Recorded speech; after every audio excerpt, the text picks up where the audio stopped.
नमस्कार, स्वागत है आपका ई बुक ऑनलाइन एजुकेशन में। आज हम लोग चर्चा करने वाले हैं भारत में बैंकों के इतिहास के बारे में कि किस तरीके से आपका एसबीआई आया, किस तरीके से आरबीआई बना, सब भारत का सबसे पहला बैंक कौन सा था, या और भी महत्वपूर्ण बैंकों के बारे में जो आपके एग्ज़ाम के लिए महत्वपूर्ण होंगे। ठीक है, अगर इसके पहले के लेक्चर आपने नहीं देखे हैं तो ऊपर राइट साइड में आई बटन पर क्लिक करिए, आपको सभी लेक्चर वहाँ से इकोनॉमी के मिल जाएंगे।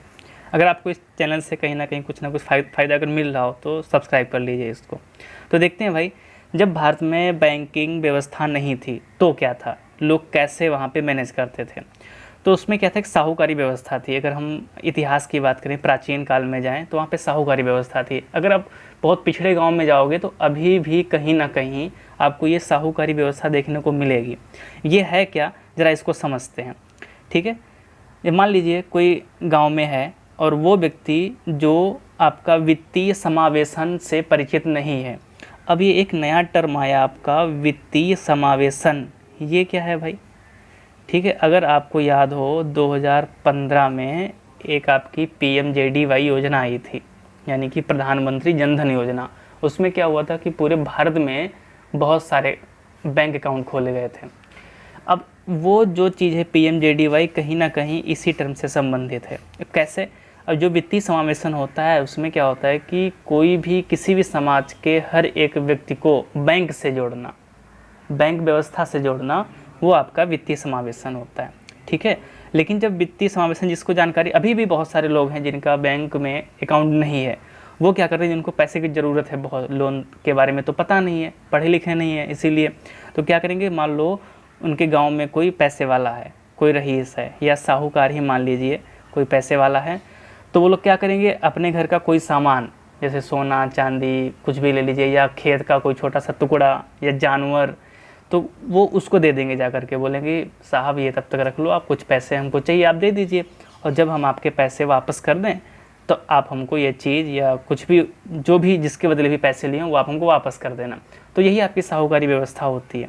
ठीक है, लेकिन जब अंग्रेज़ आ गए आपके ईस्ट इंडिया कंपनी के बाद में, तो वो जो यहाँ पे कमा रहे थे, चाहे वो भारतीय जनता से हो या टैक्स के रूप में, बहुत सारे टैक्स लगाए थे इन लोगों ने, तो उन्होंने सोचा भाई पैसे को इकट्ठा करने के लिए कोई ना कोई संस्था होनी चाहिए।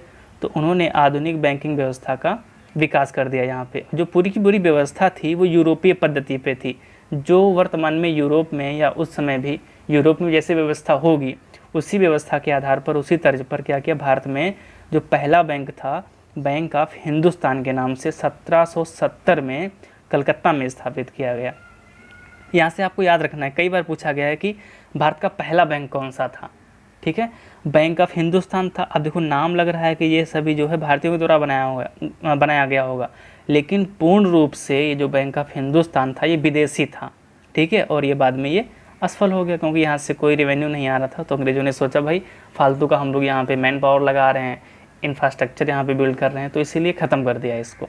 आगे क्या हुआ, यहाँ पे एक बहुत अच्छा सा चार्ट मैंने लगा दिया है, आप इसको जो है पढ़ लेना और लिख लेना कि कौन सी बैंक किसके अंडर में काम करती है। जैसे हम बात करें नाबार्ड ले लो आप, नाबार्ड के अंतर्गत कौन कौन सी चीज़ें, कौन कौन सी बैंकें आती हैं, और बहुत सारी बैंकें हैं। अब मैं धीरे धीरे स्क्रॉल कर रहा हूँ, आप इसको जो है लिखते जाना या बाद में इसको स्क्रीनशॉट भी ले लेना।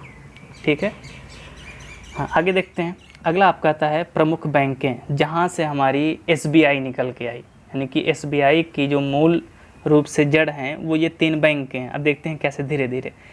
तो जैसे ही 1770 में बैंक ऑफ हिंदुस्तान असफल हो गई, तो हुआ क्या, 1806 में बैंक ऑफ बंगाल, 1840 में बैंक ऑफ बॉम्बे और 1843 में बैंक ऑफ मद्रास की स्थापना कर दी गई।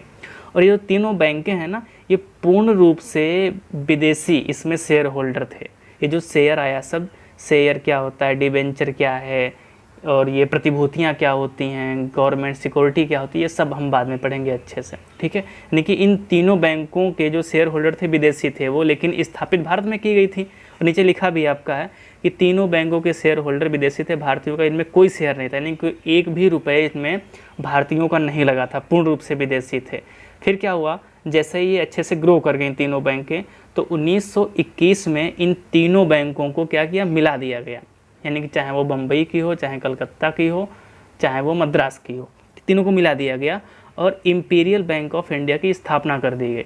ये भी याद रखना आप कि तीनों प्रेसिडेंसी बैंकों को मिला करके किस बैंक को स्थापित किया गया। तो आपका आंसर क्या होना चाहिए यहाँ पे, इम्पीरियल बैंक ऑफ इंडिया। आगे क्या होता है, जो यही आपकी इम्पीरियल बैंक ऑफ इंडिया है वो 1 जुलाई 1955 को राष्ट्रीयकृत करके इसका नाम बदल के क्या कर दिया गया, स्टेट बैंक ऑफ इंडिया कर दिया गया।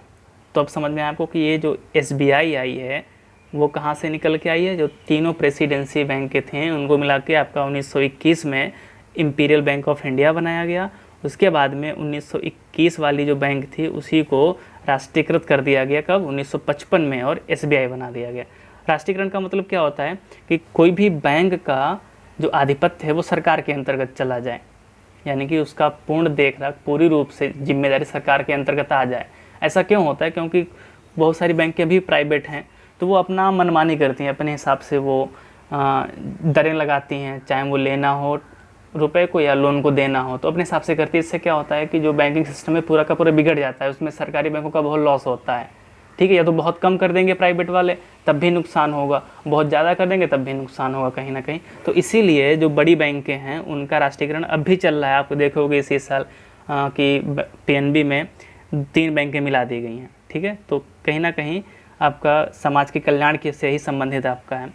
तो एक बार फिर से देखते हैं कि आपका जो SBI है कैसे बना। तो सबसे पहले क्या हुआ, 1770 में बैंक ऑफ हिंदुस्तान ये ख़त्म कर दिया। ख़त्म क्यों कर दिया गया, क्योंकि ये असफल हो गया था।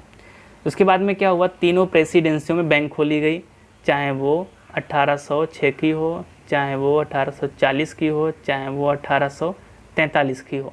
तीनों को मिला करके 1921 में इम्पीरियल बैंक ऑफ इंडिया इसको बना दिया गया। साथ में क्या हुआ, इसी बैंक ने जब अच्छे से ये अपना काम करना स्टार्ट कर दिया, देखा कि भाई ये जो है सफल हो जाएगी, तो क्या हुआ, 1955 में इसका राष्ट्रीयकरण करके SBI की स्थापना कर दी गई। ठीक है, तो इस तरीके से आपका ये SBI बन गया। अगले लेक्चर में हम लोग कुछ महत्वपूर्ण बैंकों के बारे में देखें, फिर उसके बाद में हम SBI कैसे बना उसके बारे में देखेंगे। वीडियो कैसा लगा कमेंट सेक्शन में ज़रूर बताएं।